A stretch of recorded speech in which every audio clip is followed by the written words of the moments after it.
All right. So that's what's on the horizon, schedule-wise and all of that. I do want to say thank you guys because obviously I had 2 straight weeks of amazing, outstanding support here on the streams. The streak did end a couple days ago, which is perfectly fine. Thanks to those who contributed to it. And thanks to those who continue to support the channel in any way. Anything today would be appreciated, whether it be memberships, gifted memberships, super chats, super stickers, tips. That's how I make my living. That crowdfunding support is literally the bread and butter support that I get that keeps my business going.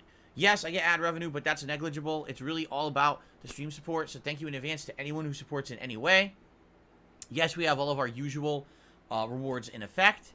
You know, I'll do a celebratory bubble blow if we hit 100 likes on today's stream. I will do a bubble blow if we hit our members goal for today, which is 640 members. We have tiered rewards for tips at 50, 100, and 150 bucks. All that would be greatly appreciated.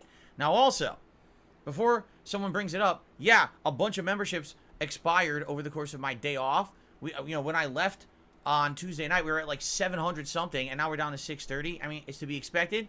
You know, probably we had a bunch of gifted memberships at the end of May or April, and they all expired when I wasn't here.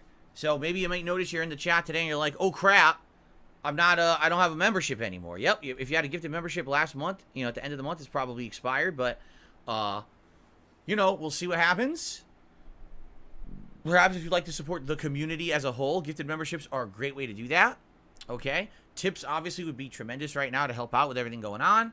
So thanks in advance to any support whatsoever. As you know, I will shout you out, get you on the leaderboard if appropriate for any contributions today. Just so you know, people already have contributed. My shout outs are at the end of the podcast. I have a lot to talk about on today's podcast, which is why I'm trying to move fast. So please understand, shout outs at the end. Okay, before we get to the Sony event, I would like to talk about Lord of the Rings Gollum, because that game came out today, and it was a game that I was actually considering playing because I'm a fan of Lord of the Rings. In fact, as I'm going to tell you, my wife and I watched a Lord of the Rings movie together last night, which was really nice on our day off, and because we were in a Lord of the Rings mood with Gollum coming out today. So the weird thing about Gollum was there were no early reviews at all. 0 early reviews. There was a review embargo until this morning. Now, it's very rare when a game would have a review embargo until the day that it comes out.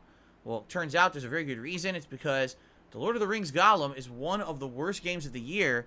It actually currently is the lowest reviewed game of the year on aggregate review sites like Metacritic, citing some example samples such as thus. Number 1, the game is incredibly buggy and unpolished.